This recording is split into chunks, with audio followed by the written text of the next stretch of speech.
Hi all, good morning. This lecture is for class 7th,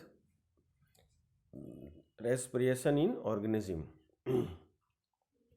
Already we have studied that so many organs are in our body.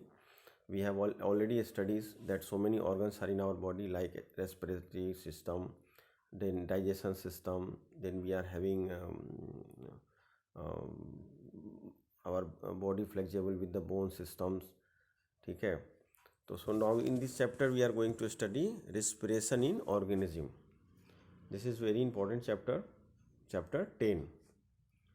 So we go through the introduction. As you know that the copy of the scan is not okay, please open your notebook and go through the same. So every day in our life, what are the things important for us we need to understand about our body. So I will let me read introduction part, then I will explain you the process. We need energy to walk, run, talk, eat, read, write और sleep. ठीक है. ये सारा कुछ क्या है, सबसे पहले हमको ये समझना है कि we need energy to walk. हम पैदल चलते हैं, दौड़ लगाते हैं. ठीक है. टॉक, हम बातें करते हैं. ईट, हम खाना खाते हैं. रीड, हम पढ़ाई करते हैं. राइट और स्लीप, यानी कि सुबह से शाम तक in 24 hours whatever job we are doing, the processes like digestion of food, breathing of heart etc, बहुत सारे फंक्शंस हैं जो हमारे बॉडी में होते रहते हैं. क्योंकि जब आप दौड़ लगाते हो तो क्या होता है, you use your entire body in a movement. जब आप पैदल चलते हो तो you use your leg, automatically your all body organs use to be in energy. खाना खाते हैं तो the digestion process has to be worked. जब हम रीडिंग लगाते हैं तो we use our mouth and eyes both. जब हम रीडिंग लगाते हैं, लिखने का काम करते हैं, तो we are using our hand, mind and all the things. जब हम सोते हैं that time also our organism has to work. ठीक है. हमको ऐसा लगता है कि हम सो गए, पर our organism can not sleep, they use to be process. जैसे अब रात को खाना खाते हो तो क्या होगा, the digestion process has to work on the line. The processes like digestion of food, breathing of heart etc, which take place inside our body also need energy for their working. We get this energy from the food which we eat. अब ये सारा काम होने के लिए क्या होता है कि we required certain energy. क्योंकि आप खाना खाओगे तो क्या होगा, we required energy. पैदल चलोगे तो क्या होगा, you required energy. Whatever work you are doing in 24 hours, for that you required energy. उसके लिए आपको ऊर्जा की ज़रूरत होती है. और for that you need to go for healthy food. जो पहले भी आपको मैंने बताया है फूड के बारे में कि we have to go for the balance diet, proper diet. आपका जो डेली रूटीन है उसको हम कैसे बैलेंस करेंगे, तो वहाँ से आपको एनर्जी मिलता है. The stored energy of food is release slowly during the process of respiration which take place inside our body all the time. It is not only the human being who need energy, all other animals and plants also required energy. We will now discuss the process of respiration and how it provides energy to human beings, other animal as well as plant. अब जितने भी living organisms हैं उन सारे के अंदर ये चीज़ें होती हैं. प्लांट है, एनिमल्स है. ठीक है. एनिमल्स में बहुत सारे हैं which already we have discuss about carnivores, omnivores and that other ones have herbivores. तो सारे और लिविंग ऑर्गेनिजम्स को वी रिक्वायर्ड दिस प्रोसेस. तो रेस्पिरेशन प्रोसेस क्या है, this is a very important process which has to happen in our body. All living organism required energy for performing various activity to survive. जितने भी living organism हैं उनको energy चाहिए कुछ भी एक्टिविटी परफॉर्म करने के लिए. जैसे अगर आप खाना नहीं खाते हो तो आफ्टर 10 days 20 days क्या होता है, your body is getting weak and you are not in position to walk, you are not in position to run. जैसे मान लो कि आप अगर 10 days खाना नहीं खाते हो और 11वें दिन आपको बोला जाएगा कि चलो 5 किलोमीटर की दौड़ लगानी है, तो it is next to impossible for you to run away. इसके लिए क्या होता है कि प्लेयर्स जो होते हैं वो अच्छा फूडिंग खाते हैं. अच्छा फूड खाने से क्या होता है कि they are in position to walk and they are position to run more. This energy is obtained by the Breakdown of digested food stuffs during the process of respiration. The process of releasing energy from food is called respiration. Respiration occurs in all the living cell. The process of respiration involves taking in oxygen into the cell, using it for releasing energy by burning food, and then eliminating the waste product from the body. During respiration the energy rich food का मतलब क्या होता है, जिस food के अंदर बहुत सारा ग्लूकोज हो, फ्रुक्टोज हो, जिसमें एनर्जी लेवल्स की बहुत सारी चीज़ें होती हों. मेरा कंसर्न एनर्जी ड्रिंक से नहीं है, ठीक है. I am concern with the food which are having which provide us more carbohydrate, proteins, ठीक है, those provide more vitamins in our body. Is broken by the oxygen into carbon dioxide and water. हमारे body के अंदर जो energy rich food होता है उनको दो पार्ट में ब्रेक किया जाता है. One is oxygen and other is carbon dioxide and water. And energy is released. This energy is used up by the organism. The process of respiration is the reverse of photosynthesis. अब जो process है जो हमने सबसे पहले study किया हुआ है, all the around all the chapters, this is very important for us, photosynthesis. Under photosynthesis process, plant are getting to prepare the food, and that they are getting the energy from this. So this equation is very important for everyone, and I wish you have to go through the same. C6H12O6, this is the formula of glucose, ठीक है, plus 6O2. 6O2 का मतलब है 6 molecules of oxygen. और C6H12O6 का meaning है जिसमें 6 carbon होंगे, 12 हाइड्रोजन होंगे और 6 ऑक्सीजन होंगे, यानी कि 6 कार्बन होंगे.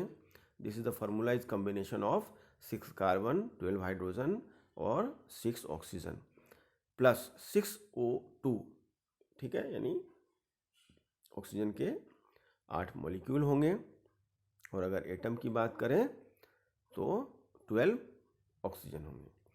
Under this process respiration system start होता है. फिर आपको 6CO2 प्लस 6H2O यानी पानी के 6 मॉलिक्यूल आपको मिलते हैं और एनर्जी मिलता है.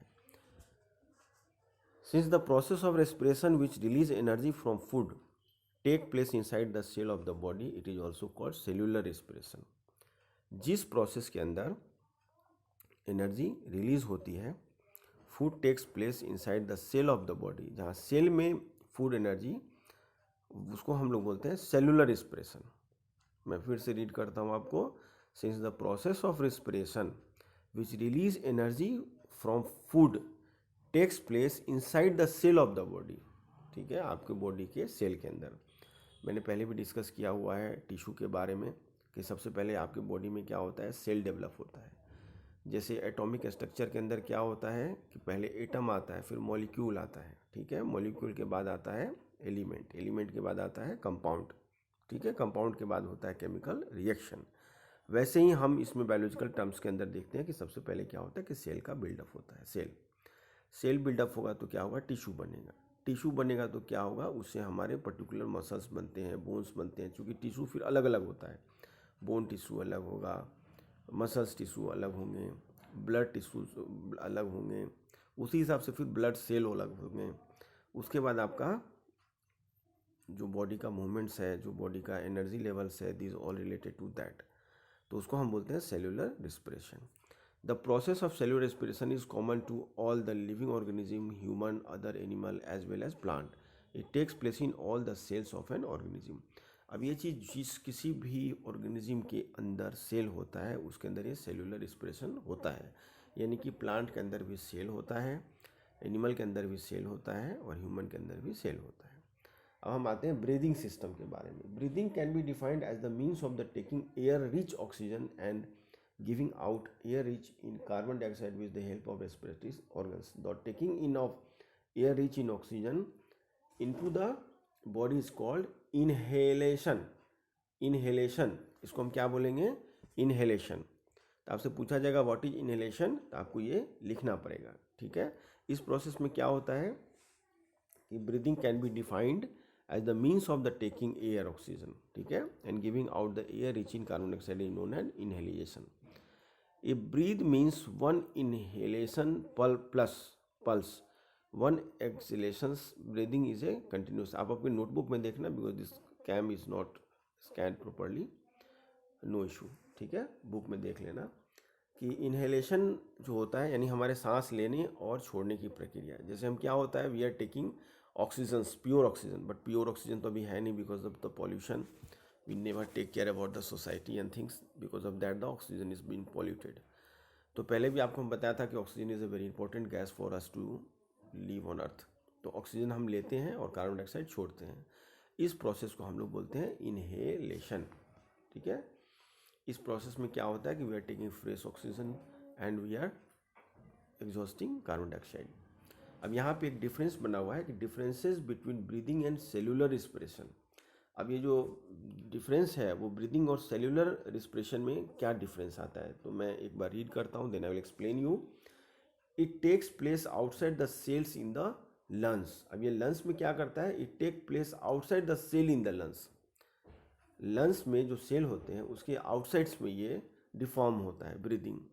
जैसे आप सांस लेते हो फिर छोड़ते हो, it takes place within the cell. जो सेलुलर में होता है ये प्रोसेस ब्रीदिंग का, वो सेल के अंदर होता है। सेकेंड पॉइंट है, it is a physical process of diffusion. Another word is a diffusion which is very important. मैंने आपको पहले बताया था बट अगेन मैं बता दूं कि डिफ्यूजन जो है, it is a process under which any kind of smell or any kind of things has to be moved from one place to another place very fast, but it has to move with the medium। उसको move करने के लिए medium चाहिए। अगर आप बिल्कुल vacuum कर दोगे, यानी आपका एक पॉट है, उसके अंदर आपने एयर को बाहर निकाल लिया और फिर उसमें थोड़ा सा परफ्यूम्स का वो कर दिया, तो that can not be moved, ठीक है। तो जो भी स्मेल्स होता है या सेंट्स होता है वो एक जगह से दूसरी जगह तब जाएगा जब उसको मीडियम मिलेगा, and that process is called diffusion। तो it is a physical process of diffusion, oxygen diffused in, carbon dioxide and diffused out। अब जो ब्रीदिंग प्रोसेस उसमें क्या होता है कि वी आर टेकिंग ऑक्सीजन और वो डिफ्यूज्ड होता है बॉडी के अंदर। डिफ्यूज्ड यानी कि फैलता है। जब हम ऐसे सांस लेते हैं तो क्या होता है, व्हेन वी ब्रीद इन, जैसे आप असेंबली में आते हो तो एक्सरसाइज होती है ना, ब्रीद इन ब्रीद आउट। तो under this process what we do, we are taking oxygen inside the mouth और फिर हम कार्बन डाइऑक्साइड को छोड़ते हैं। तो जब हम ऑक्सीजन लेते हैं तो क्या होता है, oxygen go inside the body and वो डिफ्यूज होता है, वो अंदर फैलता है। That process is called diffusion. फिर क्या होता है, when we are carbon dioxide जब हम छोड़ते हैं तो वो भी बाहर आके डिफ्यूज होता है। बट सेल्यूलर प्रोसेस रिफ्रेशमेंट में क्या होता है कि it is a biochemical process in which glucose is oxidise and carbon dioxide and water are released. इस प्रोसेस में क्या होता है कि बायोकेमिकल प्रोसेस है ये, ठीक है, इन विच ग्लूकोज इज ऑक्सीडाइज्ड। जो ग्लूकोज है वो क्या होता है, ऑक्सीडाइज्ड होता है, यानी कि वो ऑक्सीजन के पार्ट में ब्रेक हो जाता है, ठीक है। And carbon dioxide and water are released, और कार्बन डाइऑक्साइड में और ऑक्सीडाइज हो जाता है, जो बचता है वो पानी एग्जॉस्ट करता है और एनर्जी डेवलप करता है। There is no release of energy. अब यहाँ पे क्या होता है कि जब ब्रीदिंग प्रोसेस होता है तो उसमें कोई भी एनर्जी रिलीज नहीं होता है।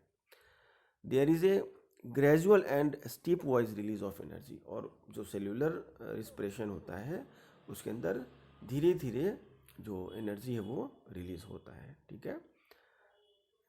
अब हम देखते हैं कि इंजाइम्स आर नॉट इन्वॉल्व। इसमें इंजाइम्स इन्वॉल्व नहीं होते। ब्रीदिंग जो this is a physical process, मैंने आपको बताया, जैसे आप सांस लेते हो छोड़ते हो, ठीक है। कोई भी एनिमल है, प्लांट है, they are also doing the same. In case of plant only it is being little bit different process. Night में वो आपको सबको पता है कि दे आर कार्बन डाइऑक्साइड छोड़ते हैं और ऑक्सीजन लेते हैं plant, but day time they are living oxygen. Several respiratory enzymes are involve in the processes. अब इसमें क्या होता है कि सेलुलर जो हमारा सेलुलर रेस्पिरेशन सिस्टम है उसके अंदर क्या होता है कि थोड़े एंजाइम्स इन्वॉल्व होते हैं प्रोसेस में। The number of times a person breathe in 1 minute is called breathing rate. जैसे कोई आदमी है 1 मिनट में कितनी बार सांस लेता है और छोड़ता है, तो आप घड़ी देख के आप चेक कर सकते हो। The average breathing rate in the adult human being is resting 15 to 18 times per minute. 1 minute में क्या होता है, 15 से 18 बार हम सांस लेते और छोड़ते हैं। अगर ये प्रक्रिया सही नहीं हो रही है, दैट मीन्स कि something is going wrong in our chest, ठीक है। तो हमको तुरंत डॉक्टर से कंसल्ट करना चाहिए। For that remedies we have कि हमको थोड़ा सा एक्सरसाइज करनी चाहिए, थोड़ा दौड़ लगाना चाहिए, थोड़ा वॉक करना चाहिए। Because of this you get respiratory system will be okay for you.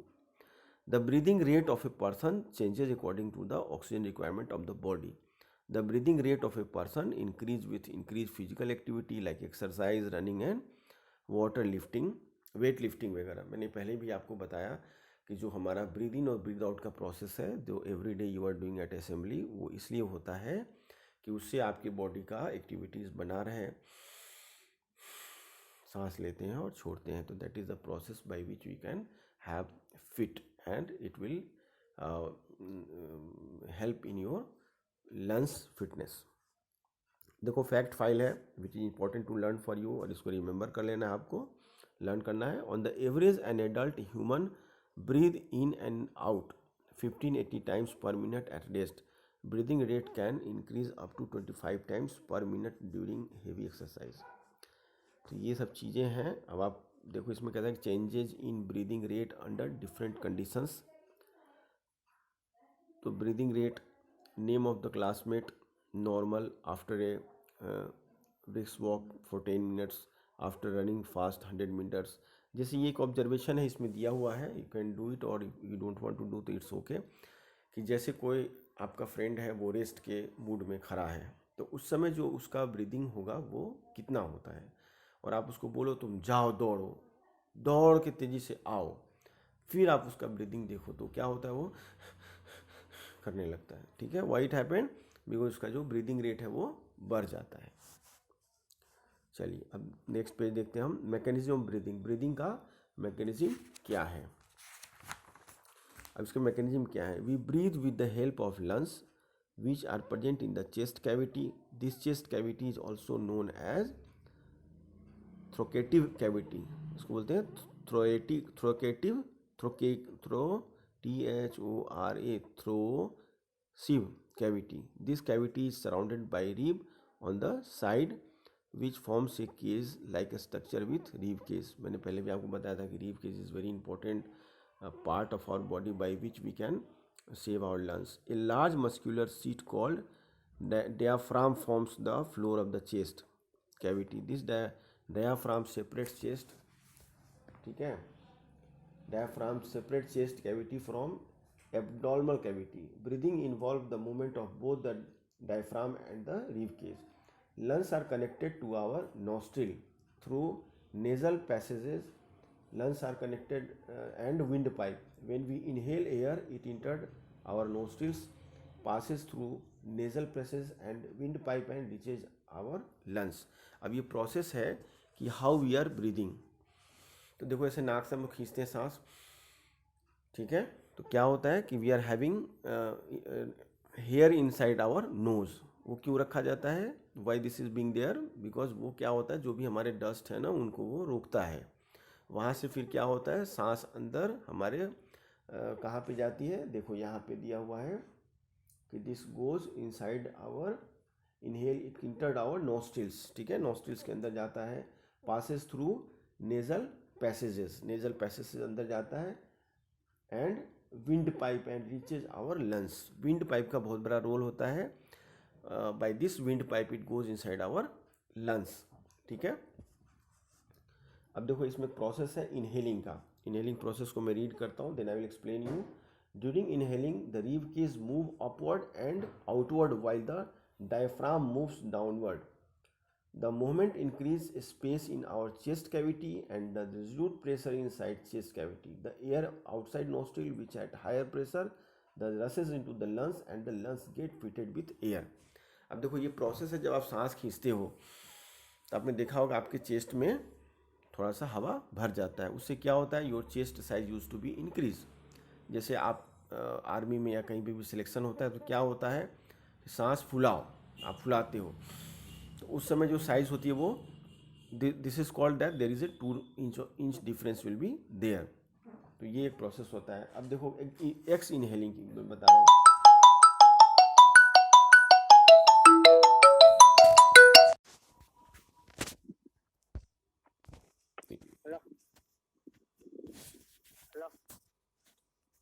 हाँ हाँ 1 મિનિટ, હું ભાઈને કહું આવે છે.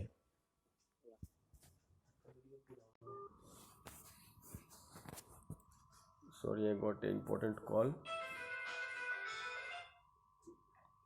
sorry, I got important call. So exhaling, the rib cage move downward and inward while the diaphragm relax the moves outward. This reduces the size of the chest cavity and thus increase the pressure inside chest cavity.